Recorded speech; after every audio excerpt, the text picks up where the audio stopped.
We're back at the Kimbolton circuit, home of the Hunts Kart Racing Club, for the long-running saga that is the TKM Festival. Earlier, I spoke to the chairman of the club about its history, but first, caught up with the TKM coordinator, Graham Butterworth.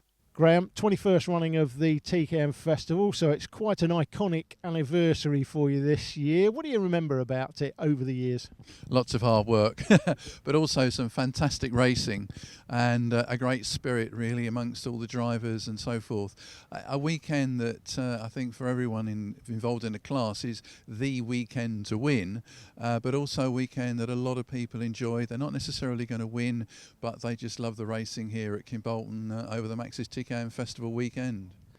Martin, 21st running of the TKM Festival this year. Most of those have been here at the Kimbolton circuit, run by your club. Tell us a little bit about the history of the club and the circuits here at Kimbolton.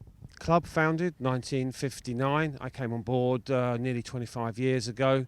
Since 2008, we invested a great deal of money into the site. We had the track resurfaced, we had the Park Fermate area improved, and we had lots of money spent on the race control area. The team, that's what's behind Hunts Kart Racing Club. Professional, friendly, supportive. Novice drivers come on board. They come from the corporate karting background, and they really, we try and allow them to step the hurdle, if you like, from coming from that environment.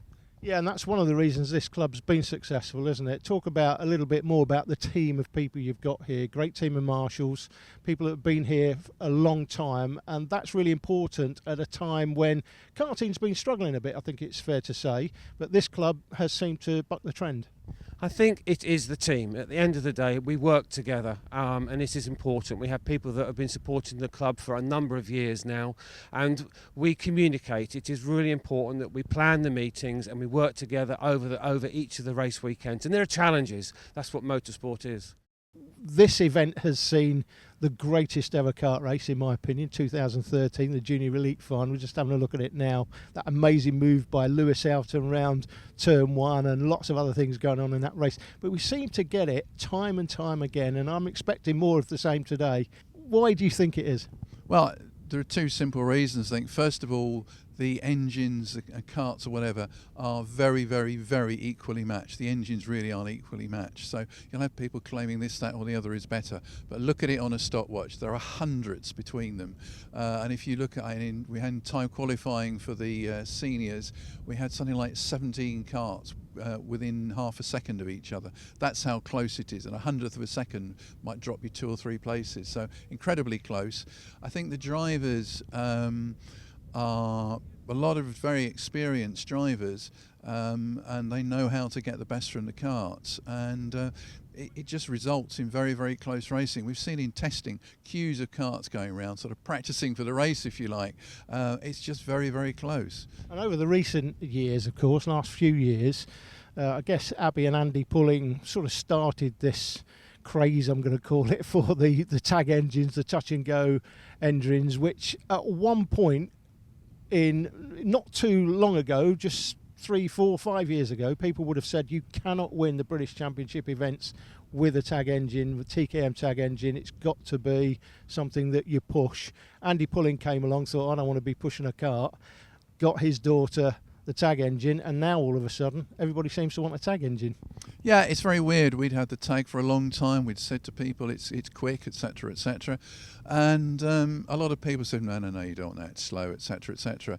They came along and got pole position first time out, Super 1, and that sort of made people think about it, and suddenly then you get a swell of people changing over, and suddenly the message becomes, well, you've got to have a tag to be competitive. The funny thing is, when you look at the lap times between last year and this year or whatever, there's 100th of a second or something in it, so actually they are no quicker than the direct drive engines, but there's a feeling there amongst some people that they are. Same with the clutch. When we brought that out many years ago, we had one lad who won the British Championship using the clutch, but still other people said, oh, it's slower. But, they have their advantage. You can get away when there's an incident very quickly. So they're both equally competitive. And they do give you kind of an advantage, because if you do have a spin or a problem or whatever, you can then drive straight off again. You're not bumping it to get started. Let's kick off the 2017 TKM Festival with the Festival Cup. This is for drivers who didn't make it to the elite final, such as the spread of the grid. So many drivers entering that there's just a short grid for the Festival Cup. And it's Johan Francis Jones on the 88 who is already starting to make a big impression on this one. Archie Crozier, Caitlin Hood and Brian Brown all hoping to get there towards the front end of the field. But at the front, it is still the 88. Francis Jones going very well as they come up towards Dan Weldon corner through that double right-hand apex. Good battle in the mid-pack. That is the 36. Caitlin Hood running in 4th position in front of Thomas Renault. And that is going to be a really interesting battle as this race develops. And up to 2nd position, that looks like Byron Brown trying to make the move. Doesn't make it stick, though. Remains in 3rd position for the time being. And that allowed the leader, Jake, to get a good 3 or 4 kart lengths. Just that one little move, trying to go up the inside. And the man in 2nd place, the 66 kart, driven by Archie Crozier there, the novice, all over the place on the back end. And that's allowed the leader, Francis Jones here, to pull another couple of kart lengths. He's got a good 8 to 10 kart lengths now as he come through Derrick's corner, up into Dan Weldon, the top of the circuit. You come out of Dan Weldon, back onto the TKM straight, back down to Kestrel corner.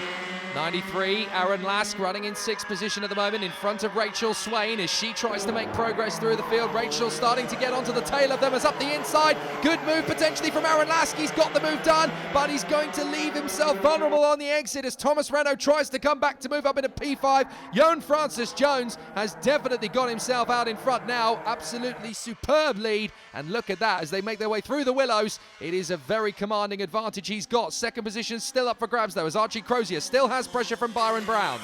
Brown looking like he wants to get past as quickly as possible. He can see the leader disappearing. He won't like that. He wants to get past Archie Crozier here, who is the rookie driver effectively. Not as much experience as Brown there on the 17 kart, but he's defending it, and that is going to hold them both up.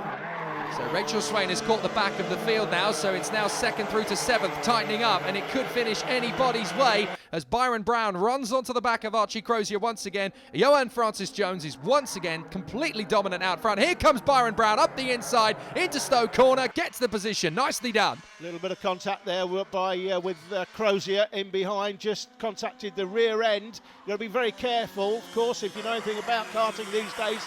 The front bumpers, the front nose cones are on a bracket, and if they get pushed back in, it's Byron Brown there being picked out for the West Midlands man. If your front nose cone gets pushed back in on the bracket, that's an automatic 10-second penalty. The scrutineers check every front nose cone when the drivers come into park firmly at the end of the race. If the front nose cone is pushed back in on the bracket, automatic 10-second penalty and no appeal. Well, Francis Jones out in front running well, up to 3rd position, potentially a move coming in there from Aaron Lask as he tries to move himself further forward. He's up to P4 at present, up behind Archie Crozier, but if he's going to make the move, he's going to need to be very, very comfortable about it. Into Derrick's, he can't quite make the move there as they come off the Yamitsu straight. You have to be really close up to the kart in front of you to make that lunge. Into the double right at Dan Weldon, and down the TKM straight they come. This is an opportunity, look, for any one of these 6 to get on the podium of this race. Diving up the inside, nearly, not quite for Thomas Renault. He has to hang back and tucks in behind Caitlin Hood. Francis Jones has got a comfortable lead at the moment, but the 17 kart Byron Brown is hunting him down. Now he's got past Archie Crozier.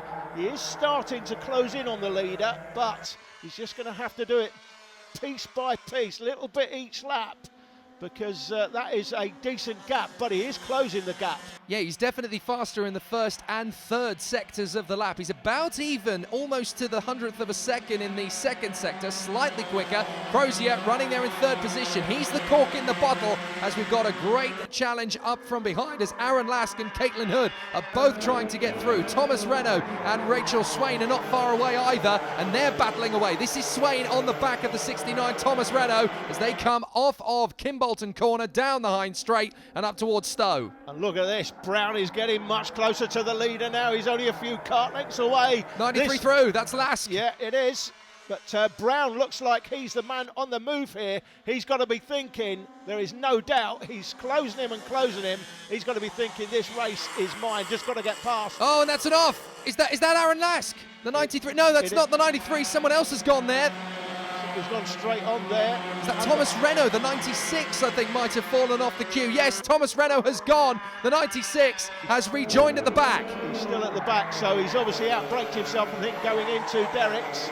But this is the battle for the lead, and it's got to be Byron Brown's this one. He's just got to make a move. He's got to do it here in turn one, surely in Stowe Corner. No, can't get it done. Now you've got to be really careful if you're going to throw it up the inside at Stowe. We've seen several drivers try and fail in the past. We've also seen a few of them make it stick as they come off the willows. Up to third position has come Aaron Lask in the 93, and he's trying to help Archie Crozier get closer. But look at this, Byron Brown has completely decimated the gap to Johan Francis Jones up in front as they come through. Dan Weldon still swarming all over the back of him. Is there going to be an opportunity to get through down the TKM straight into Kestrel Corner? They go through the left-hander. No chance. He is defending beautifully. Look, he covers the middle of the circuit. No way for Byron Brown to get through, and now he's come off the turn. Surely this is an opportunity if he just keeps the throttle on. He's defending the leader. Look at that. He's going in the middle of the track. Now, if that would be me, I'd have thrown one down the inside right there, to be honest. But Byron Brown just looking for the perfect opportunity, and sometimes that opportunity will not come, and you just have to throw one down the inside and just expect the guy to give you the inside line once you come alongside him, front wheel to front wheel. That's a good overview of the race. Not many in this race, but there's a great battle for third and a great battle for the lead. Here we go. Brown down the inside. He got it. Yes. Beautiful move into Kestrel, and Byron Brown takes the lead in the Festival Cup. Third position, Aaron Lask. Fourth is Archie Crozier. Then it's Caitlin Hood and Rachel Swain, with Aaron Lask in seventh position. No, that is Thomas Renault in seventh position, trying to make his way further forward. Up the inside comes Archie Crozier to make the move back onto the third position mark, and Aaron Lask gets him back. So Lask does him on the switchback. He goes outside and then inside, coming back through the willows. Into the willows. That's an over of the engine. That's a chain gone. Aaron Lask out. The Cambridgeshire man has gone. Chain off. What a disaster for Aaron Lask. Last corner, last lap, up the inside. Johan Francis Jones makes the move and takes it from Byron Brown. Brown's still got a good exit off the turn. They're going to come to the line side by side. Johan Francis Jones just gets there in front of the 17, Byron Brown. Amazing run. It's going to be Caitlin Hood in the 36 who comes home for third position. Good run. Rachel Swain fourth. Thomas Renault fifth. Sadly, Archie Crozier, 10-second penalty for front fairing. That's why Crozier is demoted. But it's Francis Jones from Brown and Hood in the Festival Cup for 2017. A great result. I mean, you got taken down into second spot. You were determined to get it back again. Yeah. It was a good move at the end of the race, and then just defending to the end then. So, biggest win for you? Yeah, by a long way, yes. Very good. Excellent. Well done there to the top three in the Junior Festival Cup. Well, that was the Festival Cup for juniors, very small grid. Next up, Festival Cup for seniors, very big grid. Don't go away.